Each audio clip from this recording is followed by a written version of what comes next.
Bonjour à toutes, j'espère que vous allez bien. Ici, je suis encore en interview avec Aude. Bonjour Aude, Bonjour Samia, bienvenue à toi.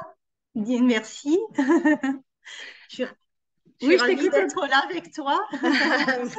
Merci, moi aussi. Donc, c'est avec plaisir qu'aujourd'hui, j'invite Aude sur cette chaîne YouTube et sur ces interviews de femmes inspirantes, le chemin des entrepreneuses.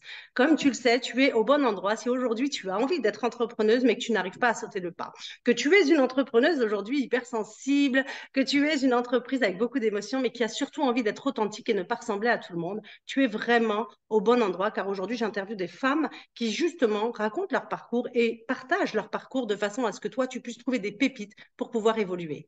Moi, c'est Samia Meka, je suis bâtisseuse de business de cœur et j'accompagne les professionnels dans le domaine du bien-être à se lancer et propulser leur business pour en vivre sereinement. Et donc aujourd'hui, on est avec Aude. Je vais évidemment, comme à chaque fois, laisser Aude se présenter parce que je trouve qu'il y a mieux, euh, quoi de mieux que de se présenter soi-même. Alors vas-y, c'est parti, Aude. Mais bonjour à toutes, tout d'abord. Donc moi, je m'appelle donc Aude Bouil, je suis énergéticienne en libération des nœuds émotionnels. Et ma mission d'âme, c'est d'accompagner les femmes hypersensibles à se libérer de leur blocage émotionnel, à mieux gérer leurs émotions au quotidien. Et j'ai plusieurs outils, du coup, voilà, je transmets un petit peu mon expérience aussi et mes outils pour vous aider dans votre quotidien de tous les jours. Merci beaucoup, Aude, pour cette présentation. Alors, comme tu sais, vous le savez toutes, je rebondis toujours après cette question pour savoir, parce que je suppose qu'on n'est pas tombé du lit en disant je deviens énergéticienne. Non. Je ne crois pas. Alors, ben justement, Aude, partage-nous un petit peu ton expérience parce que je sais que c'est pas évident. Ce sont des métiers d'abord qui sont pas vraiment, tu sais, référencés dans le monde Mm. et on n'ose pas dire qu'on est énergéticienne. Tu sais, moi, juste pour partager comme ça, moi aussi j'étais énergéticienne, j'ai pris plein de pratiques énergétiques, mais je n'ai jamais osé dire que j'étais énergéticienne. Donc, j'ai passé un diplôme de sophrologue pour pouvoir, tu sais, acheter ma légitimité. Mm. C'est fou. Mm. Et donc, du coup, c'est pour ça que je suis toujours impressionnée quand on dit bah, je suis énergéticienne, on l'assume pleinement et j'aime beaucoup ça. Donc, dis-nous ce qui s'est passé. Mais en fait, il y a plus d'un an maintenant, même je dirais peut-être même un an et demi, j'ai découvert que je ressentais l'énergie dans mes mains. Et en fait, voilà, j'ai commencé à me balader dans une forêt et je sentais qu'il y avait quelque chose d'assez d'étrange. Et en fait, la semaine d'après, j'y retourne et j'ai ressenti plein de fourmillements dans mes mains. Et du coup, après, j'en ai discuté avec une personne qui m'a orientée après vers une personne qui est magnétiseuse et qui m'a dit, mais c'est possible que tu ressentes ton fluide énergétique. Et du coup, après, je me suis mise à pratiquer, en fait, toute seule, en suivant mon intuition. Et je me suis rendu compte qu'effectivement, je ressens mon énergie et que j'ai appris toute seule en fait à faire des soins énergétiques. Mais ce qui est génial, c'est que très vite, parce que moi je plaçais mes mains, j'ai même fait le test, tu connais peut-être des deux citrons pour on place nos mains dessus pour voir s'il y en a un qui périt et l'autre pas. Et puis après, j'ai fait aussi sur mes oiseaux parce que j'avais mes oiseaux qui étaient hyper angoissés, j'en avais une qui avait mal aux pattes. Et voilà, après, bon, je bidouillais un peu, j'ai vraiment pratiqué comme je le ressentais et très vite, mon grand-père maternel qui est au paradis est venu me guider en fait. Et je ressentais vraiment que mes mains étaient guidées. Donc, je me suis laissée toujours, voilà, je suis toujours mon intuition et après, j'ai appris aussi beaucoup sur moi. Et cette année, voilà, je faisais des activités qui ne me correspondaient plus. J'avais vraiment plus envie de me lever le matin, donc je remettais tout en question. Et là, je me suis dit, c'est le moment de te lancer. Je pensais avoir trouvé ma mission d'âme parce qu'en fait, je faisais des bouillottes sèches et j'avais toute une gamme de cosmétiques que j'ai encore, mais voilà, je vends du coup tout le stock. Et là, je me suis dit, voilà, je crois que là, c'était pas ça ta mission d'âme. Ta mission d'âme, c'est de faire l'énergétique. Et du coup, en fait, je me suis lancée là-dedans, mais il s'est posé aussi la question de la légitimité du regard des autres et de me dire, voilà, je devrais faire quand même une formation. Parce que j'avais des petites voix qui me disaient, mais non, qui tu es pour te lancer? T'as jamais été formé, ton expérience personnelle, ça suffit pas. Alors qu'en fait, si, parce que j'avais tellement pratiqué. Pour moi, il faut savoir aussi que je suis passeuse d'âme aussi, donc j'aide des âmes qui se perdent à monter au paradis. Donc, Alors, c'est pareil, je je me vais laisse juste guider. te couper un petit peu, Aude, parce que tu as dit énormément de Oui. choses, toutes aussi intéressantes les unes que les autres. La première, on va juste remonter sur deux choses. Alors déjà, tu vas nous expliquer ce que c'est que passeuse d'âme aussi, hein, d'accord? Parce qu'il y en a qui ne le savent Hmm. pas. Mais premièrement, c'est au niveau de l'énergétique, effectivement, toute cette problématique de légitimité, ça c'est vraiment encore, même aujourd'hui, hein, il y a cette Ouais. problématique, on a peur de se lancer parce qu'on ne se sent pas légitime. Mais moi, ce qui m'intéresse avant toute chose de te lancer en énergétique, c'est qu'est-ce que tu as fait avant et qu'est-ce qui fait que tu as décidé finalement de devenir entrepreneuse et de vivre la vie que tu voulais vraiment vivre. Est-ce que tu peux nous expliquer ça? Parce que tu n'as pas toujours été entrepreneuse, je suppose. Non, il y a, Il y a quelques années. je dirais plus de 3 ans, parce que ça fait 2 ans et demi que je suis entrepreneuse, et bien 1 an avant, peut-être plus, j'étais salariée en supermarché. D'accord, donc ça n'avait rien à J'étais voir. rien à voir, j'étais vendeuse, je coupais du fromage, de la charcuterie toute la journée. Mais voilà, je me plaisais plus en fait, et je me suis jamais vraiment plu en milieu salarié. J'avais besoin d'avoir plus de liberté, plus de responsabilité, plus de responsables au-dessus de ma tête. Hmm. Et voilà, et puis voilà, c'est un milieu de travail qui peut être parfois compliqué. Ça dépend aussi de l'entourage aussi, la clientèle, voilà. Mais c'est vrai que ça ne me correspondait plus. En fait, je ne m'y retrouvais plus. Et j'étais saturée, j'étais vraiment épuisée, je faisais beaucoup d'heures et puis j'avais une vie personnelle aussi très compliquée à gérer. Donc j'avais vraiment jamais vraiment de temps en fait pour me reposer, pour me ressourcer. Et je savais pas gérer mes émotions non plus. Donc tout ça a fait que ça Mhm. fait un trop plein. Et un beau jour, ben, je suis tombée malade en fait et je me suis retrouvée clouée au lit avec de la fièvre, crises de tachycardie énormes. Et ben, j'ai compris en fait que je faisais un burn-out. Et j'ai tout fait en même temps. Et en fait, j'avais tout le temps que des CDD. Donc, j'ai fini mon contrat et je les ai appelés. J'ai appelé mon employeur hier et j'ai dit, je souhaite pas, je souhaite pas revenir parce que, voilà, rien que de penser à aller retourner au travail après, quand j'irai mieux, c'était juste plus possible, en fait. Mhm, mhm, mhm. Et c'est ça justement qui est important parce qu'on dit souvent, oui, j'ai fait un burn-out parce que j'étais épuisée au travail.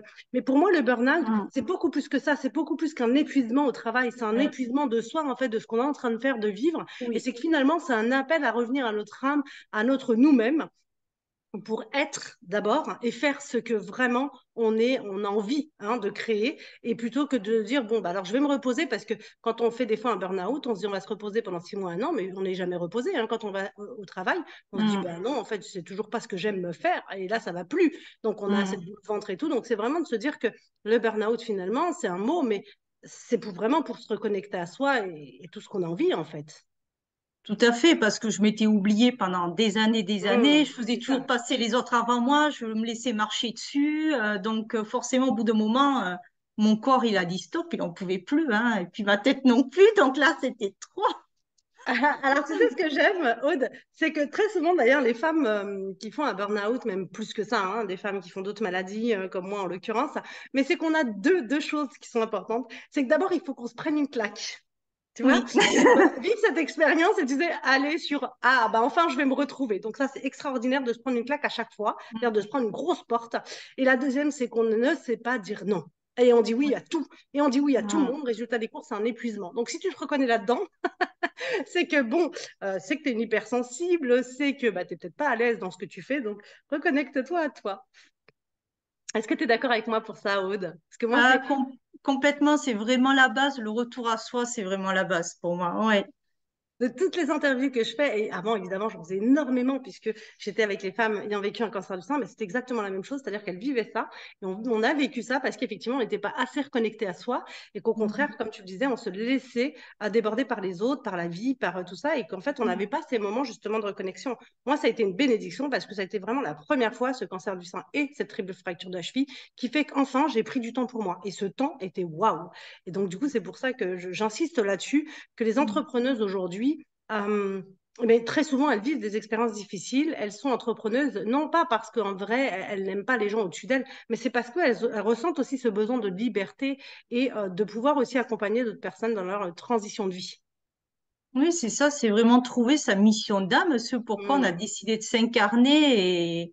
Et c'est vraiment compliqué des fois de, ouais, de la trouver. Ouais. Mm. Donc, c'est assez marrant quand même de passer de coupeuse de fromage à coupeuse de feu, peut-être. Je sais pas, mais en tout cas, Oui, tu vois, c'est très, très marrant. oui. Donc, et de trouver justement cette légitimité. Donc, bravo, Aude.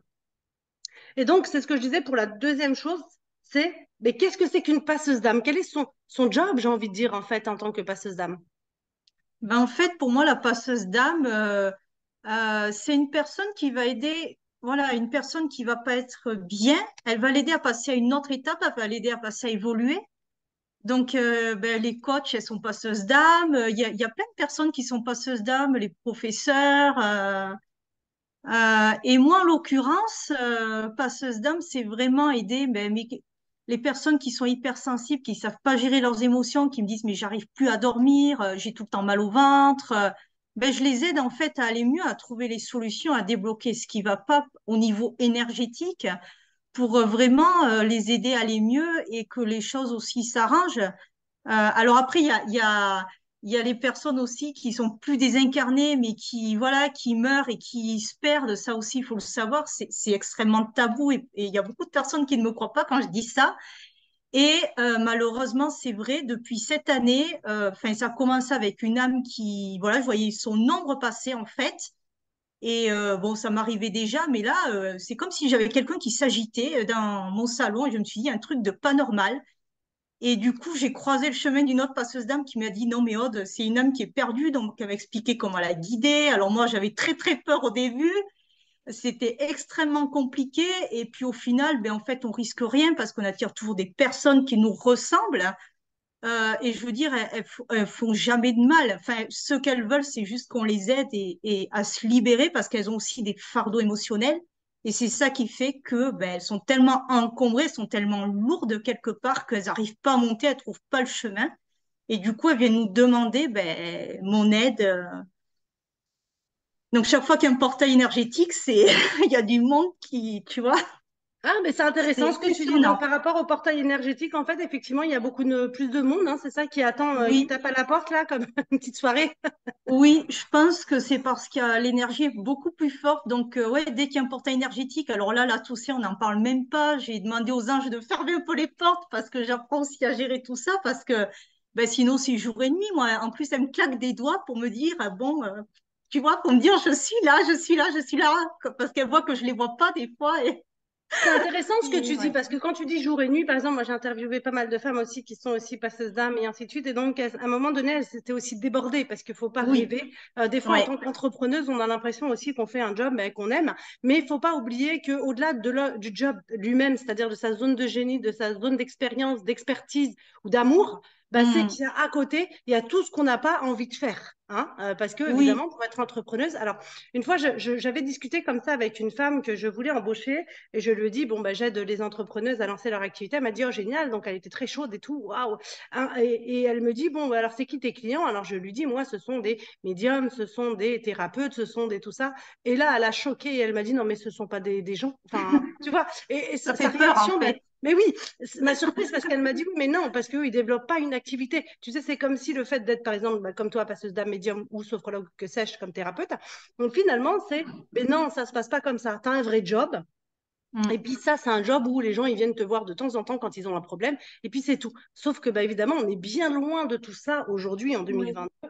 C'est qu'on est vraiment dans, au contraire, l'expansion de sa magie, j'ai envie de dire, hein, Oui. ce qui est le nom de mon accompagnement. Mais c'est l'expansion de sa magie parce que finalement, vous vous révélez avec ce qu'on peut, Hmm. alors certains appelleraient des dons, d'autres appelleraient des capacités, d'autres parce qu'on les travaille bien évidemment, peu importe Oui. qu'on ait un don ou pas, c'est Hmm. comme un musicien, s'il ne ça Oui, on chante les pas développe plus ou on les moins. développe, on est d'accord. Et donc, du coup, c'est vraiment d'aller là-dedans. Donc, ça demande du travail déjà de développer ses propres Ouais, capacités, dons. Et ensuite, ça demande aussi, bah, finalement, de comment on peut dire aux gens bah, qu'est-ce qu'on fait réellement sans qu'ils en aient peur, parce qu'il y a aussi ça. c'est ça. Il y a la dimension, je pense, un peu aussi mystère. Qu'est-ce qui se passe? Parce qu'ils ressentent pas forcément ce qui se passe. Et Et pour oui, eux, pendant un soin, ils sont même pas sûrs que ça fonctionnait parce qu'ils se disent, mais j'ai rien ressenti. Puis alors, il y en a qui critiquent aussi. Bon, ça m'est arrivé qu'une fois, mais voilà, en plus, elle fait payer ses services. Mais en fait, il faut savoir que ça demande une énergie de malade. Faut avoir une vie vraiment très, très saine, très réglée. Faut savoir poser ses limites aussi avec le monde invisible parce que sinon, même la nuit, il y a des personnes qui me disent, que je ne connais pas qui me disent, mais Aude, est-ce que vous pouvez m'aider? Tu vois, donc en fait, ça s'arrête jamais. Donc Mm. c'est vraiment tout un travail aussi personnel à faire de gestion des émotions, de ses propres émotions à gérer, mais aussi des émotions des autres, parce qu'il faut savoir qu'on les absorbe inconsciemment. Et Mm. quand on s'ouvre à tout ça, ben, on en absorbe encore plus. Donc, il faut vraiment apprendre à se protéger un minimum pour pas être pollué et puis refinir en burn-out, parce que voilà, c'est pas, voilà. Alors, c'est intéressant ce que tu dis, Aude, effectivement, parce que c'est pas parce qu'on est entrepreneuse qu'on décide enfin de vivre la vie de ses rêves que de passer Mm. justement cette étape, que finalement on sait tout et que finalement, mais, Oui, des fois, on peut s'épuiser aussi parce qu'il y a beaucoup de choses ouais. à faire en tant qu'entrepreneuse. Il y a sa zone de génie, mais il y a aussi toutes les compétences marketing, stratégie, visibilité, Oui. communication, réseaux sociaux, soit sa famille, ses amis. Et donc, c'est comment, évidemment, interagir avec tout ça, hein, parce que ça reste, comme on disait, une thérapeute ou autre, médium, passeuse d'âme ou que sais-je, ça Oui. reste quand même un métier de base, mais ce n'est pas le métier qui va faire que, bah, évidemment, tu vas avoir des clients. Donc ça, c'est important aussi à le dire. Et alors, Mm. ce que je retiens, moi, de ton parcours, finalement, Aude, c'est euh, les difficultés que tu as eues, c'est finalement de dire oui, finalement, à cette incarnation, de se sentir légitime et de pouvoir réellement le faire et aujourd'hui d'en assumer, finalement, Oui. tout ce que tu es en train de faire. Oui, puis d'en parler sans avoir peur du regard des autres, même si ça peut revenir, mais de moins en moins, parce que ça me tient vraiment à cœur et j'ai plus envie de me laisser embêter par, voilà, j'oblige pas les personnes à y croire, mais voilà, moi je sais que ça existe et s'ils pouvaient voir tout ce que je vois, et ressentir tout ce que je ressens, enfin, après, je veux dire, moi ça a changé mon regard sur le monde, hein, je vois plus du tout les choses de la même manière. Ouais, ben, Non. on n'en doute même pas. Et du coup, c'est intéressant parce que tu as dit quelque chose, c'est ta mission d'âme. Alors, pour moi, alors, dans mes débuts, hein, mais encore une fois, c'est mon regard à moi, dans mes débuts, il fallait absolument que j'incarne ma mission d'âme et que je la trouve. Donc, tu sais, j'ai été faire tous les immersions de mission d'âme, Hmm. les livres, les Oui. conférences et tout. Et à un moment donné, je me suis énervée parce que je me suis épuisée et parce que je n'arrivais pas à trouver ma mission d'âme. Comme si, tu sais, tu te levais un matin et on te disait, bah, ta mission d'âme, c'est ceci, cela. Non, ce qui est faux. Il faut bien Hmm. d'abord être clair avec deux choses et je ne sais pas si tu es d'accord avec moi, Aude, et tu donneras ton point de vue là-dessus. Premièrement, ta mission d'âme peut changer à chaque fois. C'est-à-dire que on n'est pas forcément obligé de faire la même chose pendant toute sa vie. C'est pas ça une mission d'âme. C'est qu'à un moment donné, ok, où tu décides de créer par rapport à qui tu es, quand tu te connais bien évidemment, tu sais qui tu es et que tu assumes qui tu es, bah de créer quelque chose qui va pouvoir justement être vivant. Et la deuxième, c'est que c'est pas toujours la même. C'est-à-dire ta mission d'âme, t'es pas né et tu dis de 18 à 99, ben, je fais la même chose. Non, ta mission d'âme peut être aussi changeante en fonction de qui tu es à ce moment-là. On est bien d'accord ou pas, Aude? Oui, ben c'est mon chemin d'évolution en fait, hein. Quand j'ai Mhm. commencé à créer mon entreprise, ben là je fais plus du tout la même chose, mais en fait je me rends compte que c'est une suite logique. Et en Mhm. fait, voilà, quand j'ai commencé à ressentir mon énergie puis avoir des âmes qui se perdaient tout ça, ben c'est arrivé au moment où j'étais prête en fait, et c'était là et puis j'ai tout pris en cours de route, hein. Donc Mhm. quand on me demande mais comment tu fais pour apprendre tout ça, comment tu fais pour développer tes capacités, ben en fait chaque fois l'univers met sur mon chemin ou une énergéticienne, ou tu vois, quelqu'un aussi qui me donne des conseils, etc., où il y a un livre, où il y a toujours quelque chose pour m'aiguiller, pour m'aider à avancer, à cheminer, en fait. Et Mhm. ça arrive, et puis c'est tout. En fait, c'est un peu comme un circuit, tu vois, c'est Mhm. j'avance, hop.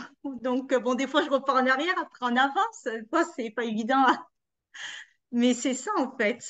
Merci beaucoup, Aude. C'est vraiment très intéressant et on pourrait parler des heures et des heures, mais là, on va juste donner un avant-goût.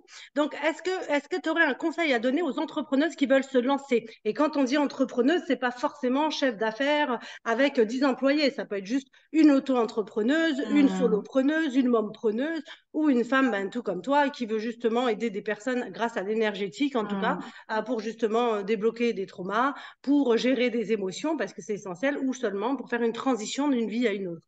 Euh, Est-ce que tu pourrais donner un conseil à toutes les entrepreneuses qui veulent se lancer mais qui n'osent pas, de ton Moi, je, expérience? moi, je dirais, suivez votre intuition et faites ce qui Mm, vous plaît. Parce que mm, quand on fait vraiment ce qui nous plaît, mais vraiment avec le cœur, qu'on sent que ça nous fait vibrer, qu'on est content de se mm, lever, qu'on sait que ça va aider d'autres personnes et tout ça, ben en fait, on s'éclate. mm. Moi, je vois depuis que j'ai changé, j'ai jamais été aussi heureuse et aussi épanouie.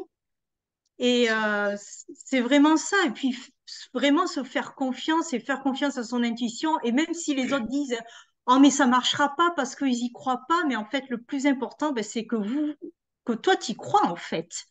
vraiment Merci du plus beaucoup, profond Aude. de toi.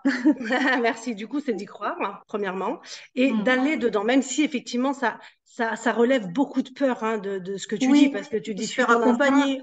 Bien sûr, chacun va dire Ouais, non, attends, moi j'ai envie de suivre mon instinct et puis j'ai pas envie de bosser, alors je fais quoi? oui, Tu vois, enfin, il y a beaucoup de discussions à c'est ce niveau-là. ça. Donc, c'est vrai, se faire accompagner, c'est essentiel déjà pour se comprendre Oui. soi, déjà, et ensuite passer à l'action à travers qui on est. Donc, ça, c'est important. Donc, oui, tu as raison. Mm. Et un deuxième conseil, mais cette fois pour des femmes qui sont déjà entrepreneuses, mais qui, tu sais, qui sentent qui bloquent, parce que tu as toujours dans l'entrepreneuriat, c'est comme un escalier, hein, c'est-à-dire que tu as le premier étage, ok, tu t'es lancé, là, c'est bon et tout, tu as l'incompétente inconsciente, puis hop, tu as le Mm. deuxième étage, donc du coup, est-ce que tu pourrais donner un petit un conseil? Alors moi, quand je suis trop bloquée, vraiment, je me fais accompagner. Parce que Mhm, des fois, je peux m'auto-saboter aussi, hein, et ça, je m'en bien rends sûr. pas forcément compte. C'est très, Mhm, ouais. Mais après, ouais, après, c'est réfléchir aussi pourquoi on bloque, qu'est-ce qui fonctionne pas. C'est aussi faire le tri, je dirais, rester sur mhm. l'essentiel et pas s'éparpiller à faire 50 000 une chose. Parce qu'avant, je travaillais plus de 50 heures par semaine. Là, maintenant, j'en fais 30.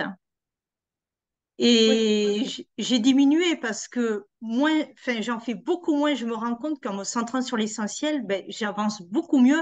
Et c'est aussi de se connecter aussi le plus souvent aussi aux personnes qui nous suivent et bien de vraiment de faire ne serait-ce que des petites vidéos, tu vois, pour vraiment échanger avec elles et parler de notre expérience. Ça, c'est hyper important.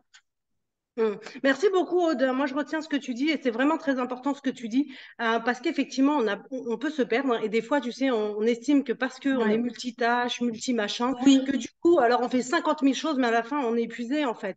Alors que oui. concentrer sur l'essentiel, éliminer toutes les tâches, avoir un projet, un seul à la fois, le mettre en concentration une fois qu'il roule, bah, finalement recréer un deuxième, un troisième, hein, c'est illimité. Hein. Mais c'est vrai que cette concentration Mm, permet justement d'aller plus loin et mieux avec nous. Donc, merci beaucoup, Aude. mm. Et encore une troisième chose, si tu devais conseiller un livre ou quelqu'un, en tout cas, qui lui t'a permis ou elle t'a permis toi-même de te transformer, de t'aider sur ton chemin, lequel tu proposerais? Ah ben là, je pense tout de suite au livre de Chloé Bloom que je suis en train de lire, pardon, sur déployer l'amour de soi. Hmm.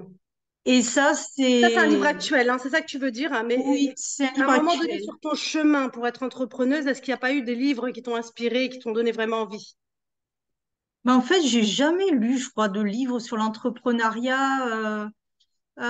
J'ai suivi beaucoup de choses, mais alors, ce qui m'a beaucoup aidé, c'est de suivre Patricia Cunzo, qui est hyper connectée à l'univers. Ok. Et j'ai suivi le programme Business de DS. J'ai suivi. C'est vraiment pour équilibrer son business, tu vois. C'est pour équilibrer vraiment son yin et son yang parce que moi j'étais tout le temps dans le faire, dans l'action, Mhm. et je m'oubliais tout le temps, je m'éparpillais. Et puis le burn-out, depuis que je suis entrepreneuse, j'en ai fait un en fait. Donc j'en ai fait deux dans ma vie. Et donc j'ai dit là, ça suffit. C'est pour ça que depuis j'ai diminué mes heures et j'ai appris à me recentrer sur l'essentiel. Elle nous apprend aussi à ouvrir l'énergie du recevoir. Parce que quand on apprend à recevoir des cadeaux, ça peut être n'importe quoi, ça peut être un compliment, ça peut être de l'argent, ça peut être, ben, j'attire l'abondance aussi, en général, tu vois. Il y a beaucoup de choses comme ça que j'ai travaillé parce que moi, l'abondance financière, par exemple, je la bloquais, hein, ça, même Comme encore au beaucoup de niveau de thérapeutes, hein, ouais, d'ailleurs, c'est assez ouais, impressionnant. Effectivement, cette ouais, abondance argent et tout, c'est oui, presque un peu tabou. C'est non, non, mais nous on ouais, fait pour aider, oui, et c'est super. Hein. Mais effectivement, il y a ce côté effectivement énergie, argent, et ça c'est hyper important. En fait, quand on est ouais, entrepreneuse, on doit effectivement travailler sur sa zone de génie, mais on doit travailler aussi, on choisit en tout cas de travailler sur tout ce qui est à côté, ben, l'argent, comment se positionner, oui. mettre des prix, avoir une stratégie qui est claire justement pour pas Mhm. s'épuiser, et au contraire pour donner le maximum pour les autres. Et ça, c'est hyper important. Donc, merci beaucoup, Aude. On remettra de toute façon les liens juste en dessous. Et pareil pour les liens, où est-ce qu'on te retrouve, Aude, de façon à ce qu'on remette les liens juste en dessous de la vidéo. Ben après, vous allez pouvoir me retrouver ben, beaucoup sur mon profil Facebook personnel, sur Aude Super. Bouil. Et après, vous allez me trouver aussi sur Instagram, Aude Bouil Cocon de lin, et sur mon site internet. Super, merci beaucoup, Aude. On Voilà. va mettre tout ça justement. Donc, Ouais. eh ben, merci beaucoup, Aude. Si vous avez des questions à poser à Aude, n'hésitez pas à les mettre en dessous dans les commentaires ou sinon allez la voir directement. Donc, c'était Aude et Samia Mekas. Donc, aujourd'hui, moi, c'est pareil. J'accompagne vraiment les entrepreneuses dans le domaine du bien-être à se lancer, évidemment, avec qui elles sont, leur alignement personnel, parce que ça, c'est essentiel pour créer un business. Et ensuite, la stratégie adaptée aux personnes. Parce que, évidemment, pendant tout mon parcours, moi, j'ai suivi des stratégies qui me disaient waouh, qui me vendaient mondes et merveilles, mais finalement qui n'ont pas atteint la merveille. Et donc, du coup, ça m'a un peu frustrée. Donc, j'ai décidé Mm. de vraiment condenser tous mes savoir-faire et savoir-être pour justement aider ces entrepreneuses à vraiment lancer une activité sereine, parce que ça, c'est important, et pérenne, bien évidemment. Merci à toutes et à bientôt pour la prochaine interview. Merci Aude. Merci beaucoup, Sabia. Belle journée. Belle journée.